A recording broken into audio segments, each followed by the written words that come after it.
Hello everyone, welcome back to my YouTube channel. ಎಲ್ಲರೂ ಹೇಗಿದ್ದೀರಾ? ಅಯ್ಯೋಪ್ಪ ಎಲ್ಲ ಚೆನ್ನಾಗಿದ್ದೀರಾ ಅಂತ. ಆ್ಯಂಡ್ ನಾನು ಕೂಡ ತುಂಬಾ ಚೆನ್ನಾಗಿದ್ದೀನಿ. ನಾವಿವತ್ತು ಎಲ್ಲ ಹೊರಟಿದ್ದೀವಿ. ಎಲ್ಲಿಗೆ ಅಂದರೆ, ರಾಜೇಶ್ವರ್ ಇದ್ದಾರಲ್ಲ, ಅವರ ಅತ್ತೆ ಮಗನ ಮನೆಯಲ್ಲೂ ಪ್ರವೇಶ ಇತ್ತು. ಆ್ಯಕ್ಚುಲಿ ಪ್ರವೇಶ ಆಗಿ 48 ಡೇಸ್ ಬ್ಯಾಕ್ ಆಗಿದೆ. ಬಟ್ ನಾವು ಅವಾಗ ಊಟಿ ಟ್ರಿಪ್ ಹೋಗಿದ್ವಿ. ಪ್ರವೇಶಕ್ಕೆ ಹೋಗೋಕ್ಕಾಗಿರಲಿಲ್ಲ. ಸೊ ಇವತ್ತು 48 ಡೇಸ್ದು ಪೂಜೆ ಇಟ್ಕೊಂಡಿದ್ರು. ಕಂದಾಯ ತರಿಸ್ತಾಯಿದ್ರು ಮತ್ತು ಬಸವ ಕರೆಸ್ತಾಯಿದ್ರು. ಕಂದಾಯ ಅಂದರೆ ನಮ್ಮ ಕಡೆ ಸಿದ್ದಪ್ಪಾಜಿ, ಮಂಟಸ್ವಾಮಿ ಈ ಥರ ಮನೆ ದೇವ್ರು ಇರ್ತಾರಲ್ಲ, ಅವರು ಕಂದಾಯ ಅಂತ ಕರೆಸ್ತೀವಿ. ನಮಗೆ ಅದು ದೇವ್ರ ಥರ. ಅದನ್ನೇನಾದರೂ ಈ ಥರ ಫಂಕ್ಷನ್ಸ್ ಮಾಡಿದ್ರೆ, ಪ್ರವೇಶ, ಮನೇಲಿ ಏನಾದರೂ ಈ ಥರ ಕಂದಾಯ ತರಿಸ್ತೀನಿ ದೇವ್ರೆ ಅಂತ ಅಂದ್ಕೊಂಡು, ನಾವು ಈ ಥರ ಕೆಲಸ ಆದರೆ ಕಂದಾಯ ತರಿಸ್ತೀನಿ ಅಂತ ಅಂದ್ಕೊಂಡಿರ್ತಾರೆ. ಆ ಥರದವರು ಕಂದಾಯ ತರಿಸ್ತಾರೆ. ಆ ಕಂದಾಯಕ್ಕೆ ಪೂಜೆ ಮಾಡ್ತೀವಿ. ಕಂದಾಯ ಅಂದರೆ ಏನು ಅಂತ ನಿಮಗೆ ವೀಡಿಯೋದಲ್ಲಿ ಮುಂದೆ ಗೊತ್ತಾಗುತ್ತೆ. ನೆಕ್ಸ್ಟು ಹೊನ್ನಕ್ನಲ್ಲಿ, ಅಲ್ಲೂ ಅಷ್ಟೇ ಒಂದು ನಮ್ಮದು ಸಿದ್ದಪ್ಪಾಜಿ ದೇವಸ್ಥಾನ ಇದೆ. ಅಲ್ಲಿ ಅಷ್ಟೇ ಕಂದಾಯನೂ ಇದೆ, ಬಸವನೂ ಇದೆ. ಆ ಬಸವನ್ನ ಅವರು ಇಲ್ಲಿ ಕರೆಸಿದ್ರು. ಬನ್ನಿ, ಆ ಬಸವ ಮತ್ತು ಕಂದಾಯ ಅದೇ ಪೂಜೆ ಇದ್ದಿದ್ದು ಇವತ್ತು. ಅಲ್ಲಿ ಅವರು ಕಂದಾಯ ತರಿಸಿ ಪೂಜೆ ಮಾಡ್ತಾಯಿದ್ರು. ಅದರದ್ದೇ ಫುಲ್ ವ್ಲಾಗ್ ಎಲ್ಲ ಅದರದ್ದೇ ಇದೆ, ಬನ್ನಿ ನೋಡೋರಂತೆ. ನಾವು ಹೋಗಿದ್ದು ದೊಡ್ಡಬಳ್ಳಾಪುರ. ಆ್ಯಕ್ಚುಲಿ ಫಂಕ್ಷನ್ ಇದ್ದಿದ್ದು ದೊಡ್ಡಬಳ್ಳಾಪುರದಲ್ಲಿ. ಅದು ದೊಡ್ಡಬಳ್ಳಾಪುರದಲ್ಲಿ ಇದು ಅವರ ಊರಲ್ಲಿರೋ ದೇವಸ್ಥಾನ. ಮೇಯ್ನ್ ಬಸವ ಬರೋದೇ ಆ ಊರಲ್ಲಿ. ನಾವು ಪೂಜೆ ಮಾಡ್ತಾ ಇರ್ತೀವಲ್ಲ, ಕರೆಸಿರ್ತೀವಲ್ಲ, ಆ ಊರಲ್ಲಿ ಮೇಯ್ನ್ ದೇವಸ್ಥಾನ ಎಲ್ಲಿರುತ್ತೋ ಆ ದೇವಸ್ಥಾನಕ್ಕೆ ಫಸ್ಟ್ ಬಸವ ಹೋಗುತ್ತೆ.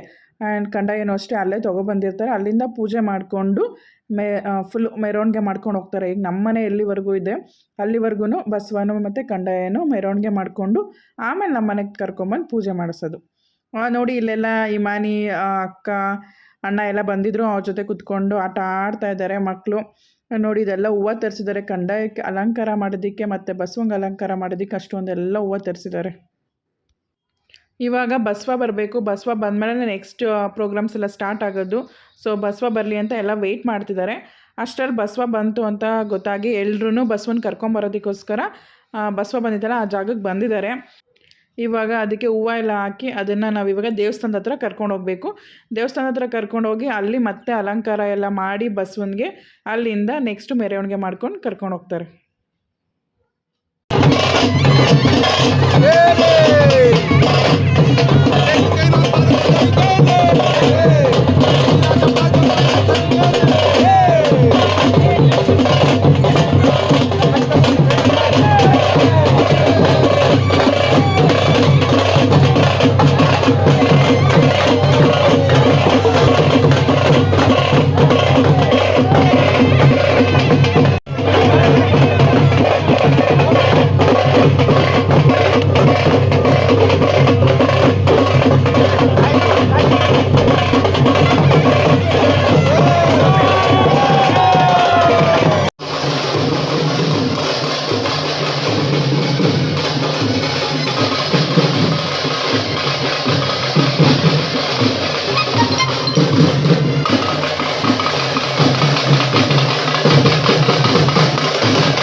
ನೋಡಿ, ಇವಾಗ ಬಸವ ದೇವಸ್ಥಾನದ ಒಳಗಡೆ ಬಂದಿದೆ.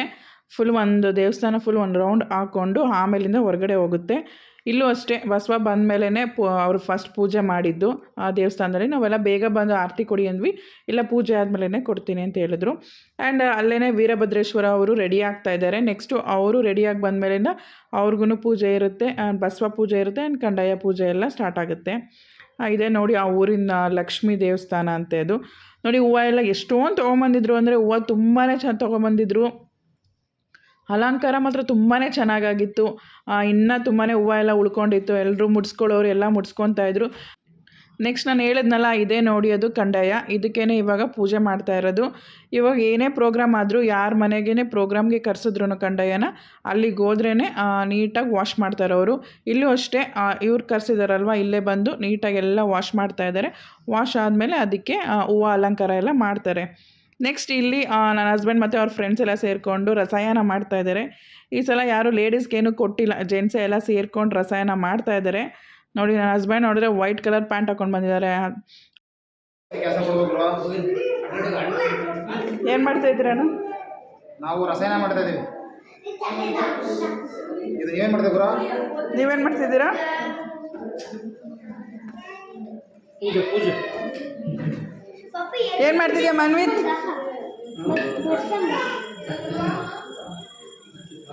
ನಮ್ಮ ಬಾಬಾಜಿ ಎಲ್ಲ ಹೋದಾರ.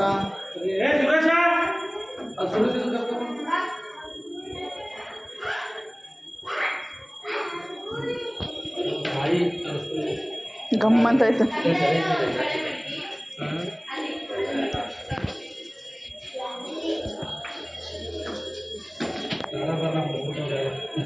ನೋಡಿ ಇಲ್ಲಿ ಬಸವನಿಗೆ ಅಲಂಕಾರ ಎಲ್ಲ ಸ್ಟಾರ್ಟ್ ಮಾಡಿದ್ದಾರೆ. ಎಷ್ಟು ನೀಟಾಗಿ ಕಾಣಿಸ್ತಾ ಇದೆ ಅಂದರೆ ನೋಡೋಕೆ ಒಂದು ಖುಷಿ ಆಗ್ತಾ ಇತ್ತು. ಅದನ್ನು ಬಸವನಾಗಿರ್ಬೋದು, ಕಂದಾಯ ಆಗಿರ್ಬೋದು, ತುಂಬಾ ಚೆನ್ನಾಗಿರುತ್ತೆ ನೋಡೋಕ್ಕೆ.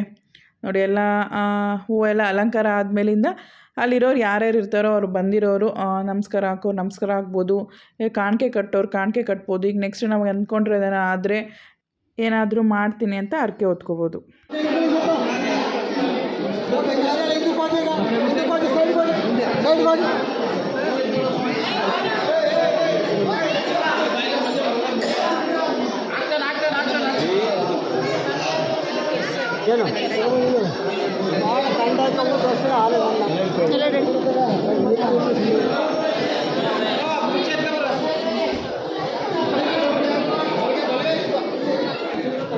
ಚಾಪ ಎತ್ಕೊಂಡು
ನೋಡಿ ಬಸವ ಇವಾಗ ದೇವಸ್ಥಾನದಿಂದ ಮೆರವಣಿಗೆ ಸ್ಟಾರ್ಟ್ ಆಗಿದೆ. ಅದು ನಡ್ಕೊಂಡು ಬರ್ತಾರಲ್ಲ ಅದಷ್ಟು ಉದ್ದಕ್ಕೂ ಸೀರೆ ಆರಿಸ್ಕೊಂಡು ಬರ್ತಾರೆ. ಅದು ಒಂದು ಅದಕ್ಕೆ ರೆಸ್ಪೆಕ್ಟ್ ಕೊಡೋದು. ಉದ್ದಕ್ಕೂ ಹಾಸ್ಕೊಂಡು ಬಂದು ಅದು ಆಲ್ಮೋಸ್ಟ್ 2 ಕಿಲೋಮೀಟರ್ಸ್ ಏನೋ ದೂರ ಇತ್ತು ಅವ್ರ ಮನೆ ದೇವಸ್ಥಾನಕ್ಕಿಂತ 2 ಕಿಲೋಮೀಟರ್ಸ್ ದೂರ ಇತ್ತು. ಬಟ್ ನಾವೆಲ್ಲ ಕಾರಲ್ಲೆಲ್ಲ ಹೋಗ್ಬಿಟ್ವಿ. ನಾವು ನಡ್ಕೊಂಡು ಹೋಗೋರು ಸ್ವಲ್ಪ ಬಿಸಿಲು ಬೇರೆ ಇತ್ತು. ಬಟ್ ಬಸವ ಕಂದಾಯ ಮತ್ತು ಕಳಸ ಹೊತ್ಕೊಂಡಿರೋರೆಲ್ಲ ನಡ್ಕೊಂಡೇ ಬರಬೇಕು, ನಡ್ಕೊಂಡೇ ಬಂದರು. ಆಲ್ಮೋಸ್ಟ್ 2 ಕಿಲೋಮೀಟರ್ಸ್ ಇದೆ, ಬಂದಿದ್ದಾರೆ. ಅದು ಬಸವ ಫುಲ್ಲು ಬೇಗನೆ ಬಂದಿದೆ. ಬಟ್ ಟೈಮ್ ಮಾತ್ರ ಜಾಸ್ತಿ ತೊಗೊಂಡಿಲ್ಲ, ಬೇಗನೆ ಬಂದರು. ನೋಡಿ ಇವಾಗ ಇದು ಮನೆ ರೋಡ್, ಇದು ಮೇಯ್ನ್ ರೋಡ್ ಹತ್ರನೇ ಮನೆ ಇದೆ. ಈಗ ಮನೆ ಹತ್ರ ಬಂದಿದೆ. ಮನೆ ಹತ್ರ ಬಂದ ತಕ್ಷಣ ಎಲ್ಲ ಫುಲ್ಲು ಹೂವು ಎಲ್ಲ ಅರೇಂಜ್ ಮಾಡಿದರು ಎಲ್ಲರೂ. ಅದಕ್ಕೆ ಫುಲ್ಲು ಫ್ಲೋರಲ್ಲೆಲ್ಲ ಹೂವು ಎಲ್ಲ ಹಾಕಿದ್ರು ಆ್ಯಂಡ್ ಹೂವು ಎಲ್ಲ ಎರಚ್ತಾಯಿದ್ರು. ಬಟ್ ಪೆಂಡಲ್ ಹಾಕ್ಬಿಟ್ಟಿದ್ದಾರೆ. ಅಷ್ಟು ಕ್ಲಿಯರಾಗಿ ನಿಮಗೆ ವೀಡಿಯೋ ಕಾಣಿಸ್ಲಿಲ್ಲ, ನಾನು ಕೆಳಗಡೆ ಹೋಗೋಕ್ಕಾಗಲಿಲ್ಲ, ಕ್ರೌಡ್ ಇದ್ದರು ಅಂದ್ಬಿಟ್ಟು ಮೇಲ್ಗಡೆಯಿಂದ ವೀಡಿಯೋ ಮಾಡಿದ್ರೆ ಚೆನ್ನಾಗಿರುತ್ತೆ ಅಂದ್ಕೊಂಡು ಮೇಲ್ಗಡೆ ಬಂದೆ. ಬಟ್ ಅಷ್ಟು ನೀಟಾಗಿ ಮೇಲ್ಗಡೆನೂ ಕಾಣಿಸ್ಲಿಲ್ಲ, ನಾನು ಕೆಳಗಡೆನೇ ಹೋಗಬೇಕಾಗಿತ್ತು ಅಂತ ಆಮೇಲೆ ಅನಿಸ್ತು. ಇಟ್ಸ್ ಓಕೆ, ಆದಷ್ಟು ವೀಡಿಯೋ ಕವರ್ ಮಾಡಿದ್ದೀನಿ. ನೋಡಿ ಇಲ್ಲೆಲ್ಲ ಫುಲ್ ಫ್ಲೋರ್ಗೆಲ್ಲ ನೆಲಕ್ಕೆಲ್ಲ ಹೂವು ಹಾಕಿದ್ದಾರೆ. ಬಸವ ನಡ್ಕೊಂಡು ಬರ್ತಾ ಇದೆ ಮತ್ತು ಕಂದಾಯ ಎರಡೂ. ಮನೆ ಒಳಗಡೆ ಹೋಗಿ ಮನೇಲಿ ಮತ್ತೆ ಪೂಜೆ ಮಾಡ್ತಾರೆ. ಮನೇಲೆಲ್ಲ ಪೂಜೆ ಆದಮೇಲೆ ಊಟ ಕೊಡ್ತಾರೆ. ಊಟ ಎಲ್ಲ ಮುಗಿಸ್ಕೊಂಡು ನಾವು ಹೊರಡೋದು. ಇಲ್ಲಿ ತಾಂಬೂಲಕ್ಕೇನೋ ಪ್ಯಾಕ್ ಮಾಡ್ತಾಯಿದ್ರು, ಹಾಗೆ ಅಲ್ಲೇ ಕೂತಿದ್ದೆ ನಾನು. ಹಾಗೆ ಸ್ವಲ್ಪ ವೀಡಿಯೋ ಮಾಡಿಕೊಂಡೆ. ಎಲ್ರಿಗೂ ಬಂದಿರೋರಿಗೆಲ್ಲ ರಿಟರ್ನ್ ಗಿಫ್ಟ್ ಅಂತ ಅವರು ಬಾಕ್ಸ್ ಕೊಟ್ಟಿದ್ದರು. ಬಂದವ್ರಿಗೆಲ್ಲ ಗಿಫ್ಟ್ ಕೊಟ್ಟಿದ್ದಾರೆ. ನೆಕ್ಸ್ಟು ನೋಡಿ ಎಲ್ಲ ಕೂತ್ಕೊಂಡು ಊಟ ಮಾಡ್ತಾಯಿದ್ದಾರೆ. ಊಟಕ್ಕೆಲ್ಲ ಕೂತಿದ್ದಾರೆ, ಇನ್ನೂ ಊಟ ಸ್ಟಾರ್ಟ್ ಮಾಡಿಲ್ಲ. ಇಲ್ಲೆಲ್ಲ ಭಟ್ರೆಲ್ಲ ಅಡುಗೆ ಮಾಡ್ತಿದ್ದಾರೆ. ಇವರೇ ನಾವು ನಮ್ಮ ಚಿಕ್ಕಲ್ಲೂರಲ್ಲಿ ನಾವು ಪೂಜೆ ಮಾಡಿಸಿದಾಗ ಅದೇ ಭಟ್ರು ಬಂದು ಅಡುಗೆ ಮಾಡಿದ್ದು. ಅಲ್ಲಿ ತುಂಬ ಜನ ಹೇಳಿದ್ರು ಊಟ ಚೆನ್ನಾಗಿದೆ ಅಂತ ತುಂಬ ಜನ ಹೇಳ್ತಾಯಿದ್ರು. ಅದಂತೂ ನಿಜ. ಈ ಫಂಕ್ಷನಲ್ಲೂ ತುಂಬಾ ಚೆನ್ನಾಗಿತ್ತು ಊಟ. ಇವರೇ ನೋಡಿ ವೀರಭದ್ರೇಶ್ವರ ಸ್ವಾಮಿಗಳು. ಇವ್ರಿಗೆ ಪಾದಪೂಜೆ ಮಾಡಿ, ಆ ಫ್ಯಾಮಿಲಿ ಮೆಂಬರ್ಸ್ ಇರ್ತಾರಲ್ಲ ಅವರು ಪಾದಪೂಜೆ ಮಾಡಿ ಅವ್ರಿಗೆ ಏನು ಕೊಡಬೇಕೋ ಆ ಕಾಣಿಕೆ ಕೊಡ್ತಾಯಿದ್ರು. ನಾನು ಕೆಳಗಡೆ ಬಂದೆ, ಏನು ಮಾಡ್ತಾಯಿದ್ದಾರೆ ನೋಡೋಣ, ಕಂದಾಯದೊಂದು ವೀಡಿಯೋ ಮಾಡ್ಕೊಳ್ಳೋಣ ಅಂತ. ಅಷ್ಟರಲ್ಲಿ ಪಾದಪೂಜೆ ಮಾಡ್ತಾಯಿದ್ರು. ಸೊ ನಾನು ಹಾಗೆ ವೀಡಿಯೋ ಮಾಡಿಕೊಂಡೆ. ವೀರಭದ್ರೇಶ್ವರ ಸ್ವಾಮೀಜಿಯವರು ಆಶೀರ್ವಾದ ಎಲ್ಲ ತೊಗೊಂಡ್ರು. ಇವಾಗ ಅವರು ಹೊರಡ್ತಾ ಇದ್ದಾರೆ. ಹೊರಟಾದ್ಮೇಲೆ ಊಟ ಸ್ಟಾರ್ಟ್ ಅಂತ ಹೇಳಿದ್ರು. ನೆಕ್ಸ್ಟ್ ನಾನು ಅದು ಮನೆ ವೀಡಿಯೋ ಮಾಡ್ಕೊಂಡಿರಲಿಲ್ಲ. ಇದೇ ಅವರು ಹೊಸ ಮನೆ. ಇದು ಹಾಲ್, ಇದು ನೋಡಿ, ಇದು ಫುಲ್ ಹಾಲು. ಅಲ್ಲೇ ದೇವ್ರ ಮನೆ ಇದೆ, ಹಾಗೆ ದೇವ್ರ ಮನೆದು ಕಂದಾಯ ಎಲ್ಲ ತೋರಿಸ್ತೀನಿ. ಇದು ಕಿಚನ್. ಇಲ್ಲೊಂದು ರೂಮ್ ಇದೆ. ಇದು ದೇವ್ರ ಮನೆ. ಇದು ದೇವ್ರ ಮನೆ ಫುಲ್ ಎಲ್ಲ ರೆಡಿ ಮಾಡಿ ಇಟ್ಟಿದ್ದಾರೆ ದೇವ್ರ ಮನೇಲಿ. ಇದೊಂದು ರೂಮು. ನೆಕ್ಸ್ಟ್ ಇದೊಂದು ರೂಮು. ಇಲ್ಲಿ ಬಸವ ಮಲ್ಕೊಂಡಿದೆ, ಬಸವ ರೆಸ್ಟ್ ಮಾಡ್ತಾ ಇದೆ ಅಲ್ಲಿ. ಆ್ಯಂಡ್ ಇದು ಫುಲ್ಲು ಹಾಲು. ಆ ಕಡೆ ಒಂದು ಬಾತ್ರೂಮ್ ಇದೆ ನೋಡಿ. ಇದೆ ಕಂದಾಯ ತೊಗೊಂಬಂದು ಒಳಗಡೆ ಇಟ್ಟಿದ್ದಾರೆ. 1 ಡೇ ಇರುತ್ತೆ, ನೆಕ್ಸ್ಟ್ ಡೇ ಬಂದು ಆ ದೇವಸ್ಥಾನದವರು ಅದನ್ನು ರಿಟರ್ನ್ ಎತ್ಕೊಂಡು ಹೋಗ್ತಾರೆ. ಇವಾಗ ಬಂದವ್ರಿಗೆಲ್ಲ ಅಲ್ಲಿರೋರೆ ಮಂಗಳಾರತಿ ಕೊಡ್ತಾ ಇರ್ತಾರೆ. ಮಂಗಳಾರತಿ ತೊಗೊಂಡು ಹೋಗ್ಬೋದು. ಹಾಗೆ ನಾವು ಅರಿಶಿನ ಕುಂಕುಮ ತೊಗೊಂಡೋಗಿ ಅಂತ ಹೇಳಿದ್ರು. ನಾವು ಹೊರಡ್ತೀವಿ ಅಂತ ಹೇಳಿದ್ವಿ. ನಮಗೆ ಬೇರೆ ಪ್ರೋಗ್ರಾಮ್ ಇತ್ತು ಅವತ್ತು, ಇನ್ನೂ 2-3 ಫಂಕ್ಷನ್ ಇತ್ತು, ಅಲ್ಲಿಗೆ ಹೋಗಬೇಕಿತ್ತು. ಸೊ ನಾವು ಅರಿಶಿನ ಕುಂಕುಮ ಕೊಡಿ ಹೊರಡ್ತೀವಿ ಅಂದ್ವಿ. ನಾನಿಲ್ಲಿ ಅರಿಶಿನ ಕುಂಕುಮ ತೊಗೋತಾ ಇದ್ದೀನಿ. ಅವರು ರಿಟರ್ನ್ ಗಿಫ್ಟ್, ಅದೇ ಹೇಳಿದ್ನಲ್ಲ ಬಾಕ್ಸು, ರಿಟರ್ನ್ ಗಿಫ್ಟ್ ಕೊಟ್ಟರು. ನಾವು ತೊಗೊಂಡು ಈಗ ಹೊರಡೋದು. ಹಾಗೆ ಅಮ್ಮ ಬಿಂದು ಎಲ್ಲ ಇದ್ರಲ್ಲ, ಎಲ್ಲರೂ ಓಡ್ತಾ ಇದ್ವಿ. ಎಲ್ಲರೂ ಅರಿಶಿನ ಕುಂಕುಮ ತಗೋತಾ ಇದ್ದಾರೆ. ನಾನು ಹೇಳಿದ್ನಲ್ಲ ಇನ್ನೊಂದು ರೂಮಲ್ಲಿ ಬಸವ ರೆಸ್ಟ್ ಮಾಡ್ತಾಯಿದೆ ಅಂತ. ಬನ್ನಿ ಇನ್ನೊಂದು ಸಲ ಆಶೀರ್ವಾದ ತೊಗೊಂಡು ಹೋಗೋಣ ಅಂದ್ಕೊಂಡು ನಾನು ಇಮಾನಿ ಸದ್ವಿಕೆಲ್ಲ ಬಂದ್ವಿ. ಬಟ್ ಸ್ವಲ್ಪ ಭಯ ಆಗ್ತಾಯಿತ್ತು ಏನು ಮಾಡುತ್ತೋ ಅಂತ. ಬಟ್ ಏನಿಲ್ಲ, ಅದು ತುಂಬ ದೂರದಿಂದ ನಡ್ಕೊಂಡು ಬಂದಿತ್ತಲ್ವ, ಸ್ವಲ್ಪ ಟಯರ್ಡ್ ಆಗಿತ್ತು ಅನಿಸುತ್ತೆ, ರೆಸ್ಟ್ ಮಾಡ್ತಾ ಇತ್ತು. ಆಮೇಲೆ ಇವಾಗ ಊಟ ಸ್ಟಾರ್ಟ್ ಮಾಡಿದ್ದಾರೆ, ಊಟ ಎಲ್ಲ ಮಾಡ್ತಾಯಿದ್ದಾರೆ. ಊಟ ಎಲ್ಲ ತುಂಬಾ ಚೆನ್ನಾಗಿತ್ತು ಊಟ. ಈ ವಿಡಿಯೋ ನಿಮ್ಗೆ ಇಷ್ಟ ಆಯಿತು ಅಂತ ಅಂದ್ಕೊಂಡಿದ್ದೀನಿ. ಈ ವಿಡಿಯೋ ನಿಮ್ಗೆ ಇಷ್ಟ ಆದರೆ ಲೈಕ್ ಮಾಡಿ, ಶೇರ್ ಮಾಡಿ ಆ್ಯಂಡ್ ಕಮೆಂಟ್ ಮಾಡಿ. ಪ್ಲೀಸ್ ಸಬ್ಸ್ಕ್ರೈಬ್ ಮಾಡಿಕೊಂಡೇ ಚಾನಲ್ ನೋಡಿ. Thank you all.